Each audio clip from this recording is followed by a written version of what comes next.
Hello, everyone, and welcome back. This is part four of Phoenix City Schools reopening plan for the school year 2020-2021. We're going to look at letter Y through letter JJ, elementary art and music, all the way through report cards. Elementary art and music is very important to us. The arts are. We are very fortunate in the last 6 years that we've been able to provide this service for students. And I will tell you that again this year, we're going to be able to provide for them via adjunct instructors, elementary art and music. The only thing that I'll emphasize about this portion, their contract, these people are the instructors, contract employees. So they too will have their temperature taken every day, as well as complete the 3-question questionnaire. Smart Labs and STEM Labs, we're operating these right now at the discretion of the local principal. Ms. Sanders is working with all those principals. Ms. Sanders is located here in my office, and she's working with the principals on some type of alternating schedules. I will tell you that after every class leaves, everything will be thoroughly cleaned before the next student comes in and utilizes the equipment, manipulatives, and so forth. So know that those services are going to have to be reduced because, quite frankly, I can see these people having to spend as much time cleaning as they do teaching. Okay, so we're going to be very careful and very mindful. I will tell you too that in regards to this element, your children are going to need masks. Okay, because there is simply no way in this environment that we can collaborate and work without being within close proximity of someone else. Okay, so we're going to try to open and maintain those services for as long as we can.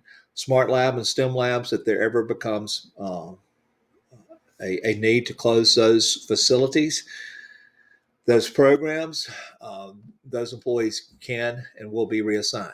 Okay, so it's very important that for everybody's health and well-being, that we keep that environment clean and functional. Okay, instructional coaches, I know that your principals are talking with you. There is a possibility that if you have an entire room as your office, that space could be utilized for instructional purposes. And at any point in time where we get stretched a little thin, you could do a little more teaching than you have in the past. And many of you have done a great deal of teaching in the past. So just know that your positions and so forth can be reassigned depending on need. Library media, ditto that of instructional coaches. Your emphasis this year will probably be more technology related than it will be just simply the issuing of library books. For the time being, and you can see with this next heading down here, library books will not be checked out. If we get to a point where we feel like we can check books out safely, we will do so. And this pains us greatly as people in education because reading is so important. But I think you know that as parents, it would be awfully difficult to clean every page of every book before reissuing it. Okay, so there are some other means that we're looking at cleaning books and so forth. We'll let you know if we're able to actually check out those books. And if for any reason you don't want your child to check out books, notify the local school and we'll certainly accommodate. Okay, so librarians know that your space can be utilized and probably will be utilized for instructional purposes. The emphasis for you is that of technology, especially if you're serving K-1. We've got to get those students to where they can use the Chromebooks very soon. So that'll be certainly a point of emphasis for elementary librarians, and you can too also be reassigned. Hopefully that will not happen. So with remote learning, we have made a lot of strides. We were one of the first school systems, if not the first school system in the state, to go to remote learning back on March the 18th, and we continued that remote learning through May 14th. So we're prepared. It's been amended. The doctrine has. If you want to look at that doctrine, click on the link. We are providing all types of resources for families. It has been made available, okay? Teachers, just like we did last year, you need to be prepared with go folders and bags for students in the event that we check out for an extended period of time. Again, this year, like we did last year, when I say check out, I mean we go home for a period of time. This is important. We've had some reservations about doing this in the past, but we've got to be able to communicate with our students. So everybody in K-12 will have a mypcboe.net email. Okay, and we formally did not do this for K-5. In grades K through 7, they're going to be restricted to emails only from teachers. Okay, and we're only going to communicate educational matters to students. Okay, so no one else should be able to contact your child via email. And we feel okay about it just because we can limit who has access to your child. So you'll want to get passwords. You'll want to, as parents, to have access to those email accounts. But it's imperative if we go home like we did last year that everybody already has emails and they're available to students. So we're just going to go ahead and do that. We're a one-to-one school system. Every child has their own device.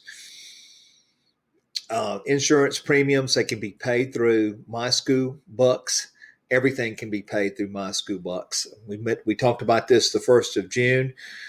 Grades 6-12, that's a $25 premium, if you will, that we're asking for Chromebooks. And this year we did not do this in the spring. We just let people take those Chromebooks home, but $20 premium would be needed for K-5. And the reason we're doing 20 and not 25 is because they will not be taking their Chromebooks home near as much as will be the high school students. And I'll say this, we're looking at right now K-2 providing a very sturdy case for those Chromebooks because we realize those are going to be a little bit harder for that age child to carry and not damage. And this is really our insurance for our Chromebooks. We've been doing this now for about 4 or 5 years. Certainly, principals are going to allow you to pay as we go. That's not an issue, but your child really needs Chromebooks. Okay, so work with your local principals on making this happen. So, if all students return home for educational purposes, live video instruction, that's going to be a requirement. Especially for English language arts and for math. There may be some other subjects that we will utilize videos such as this to teach students. Google Meet, that video conferencing that we have become so familiar with, that too will be a requirement. Let me say this, if we go home for an extended period of time, as we did last year, the rigor is going to be much greater. The pace is going to be quicker, faster. And the requirements, we were very, very, very lenient with people participating and doing what they needed to do. It will be just like school, but it will be school from home. Okay, so it won't be quite as relaxed. And I know some of you think you weren't very relaxed last year. I know. I got those emails. Okay. Teachers know this, that we're going to provide all of you with high resolution web cameras. Those are being purchased for you right now. High def cameras are on their way. So you'll all be very visible to your students if we ever have to go home.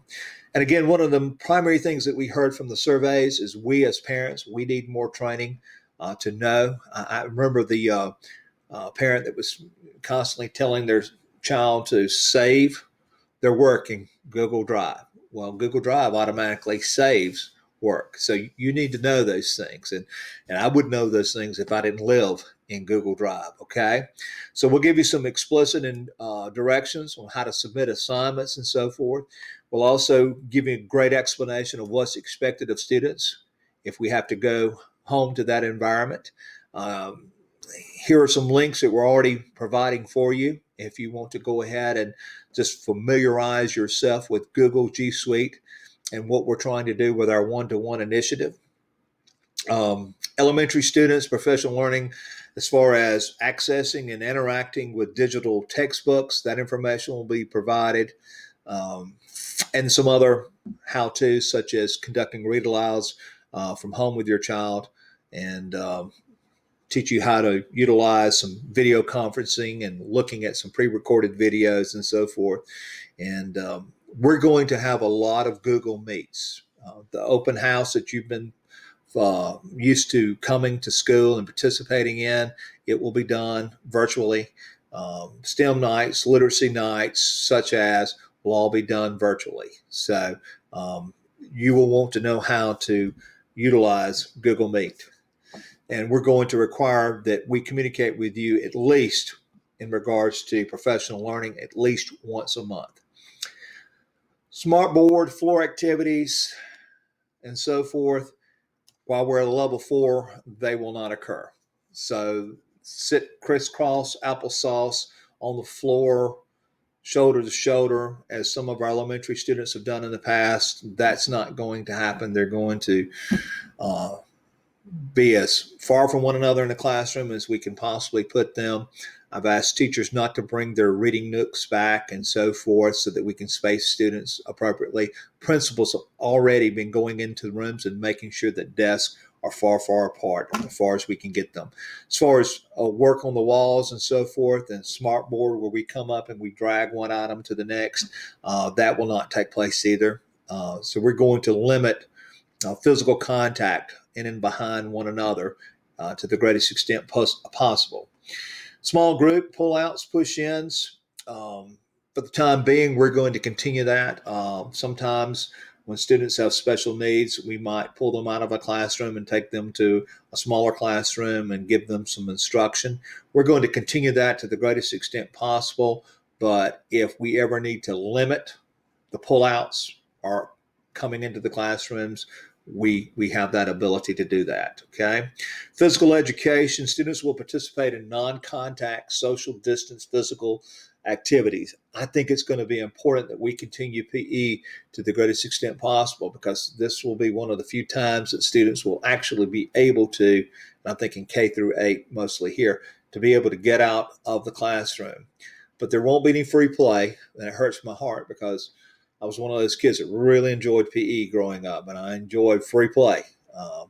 But the playground equipment cannot be used to begin with. We just cannot possibly come in behind every class when we've got 60, 70, 80 kids in a class and clean the swings and the merry-go-rounds and so forth, which I don't think we have any merry-go-rounds, but you get the general idea, okay? So that's going to be tough, but our PE coaches, they can handle it. I have full confidence in them, and they're going to need that opportunity to get outside, no doubt. As far as facilities, these areas can be utilized for instruction. Don't be surprised if your children have classes in the cafeteria or in the gymnasium or on the auditorium stage or in the library. Right now we're not moving any kids to another campus, but we've got 1 or 2 campuses that have a couple additional classrooms. If things get, more severe, then we can utilize another campus, perhaps. STEM labs, smart labs, data rooms, all these are subject to become your child's classroom. Okay, we're going to spread children out to the greatest extent possible. And go ahead and say this now. How can you utilize cafeterias for classrooms? Because we won't be eating in them this year. Okay, we're going to talk about meal service in just a moment, but meals are going to be, we're going to partake in meals in the classroom. Okay, we'll talk about that in just a moment. Report cards, we're going to do this electronically. iNow Parent Portal, we did this third 9 weeks and fourth 9 weeks last year. Okay, so you're going to need iNow Parent Portal access to look at report cards, to see if my kid's a trailblazer or an innovator, to look at schedules, to look at attendance. You need access. We've been saying this for years. This has actually been out there, I don't know, maybe 10 years or so. It's not anything new. You've always had access to this information, but now you're going to have it, okay? So there's the link. I told you the link was here, And there it is. So you'll need it for report cards as well. So that concludes part 4. I'll be back in just a few moments with part 5.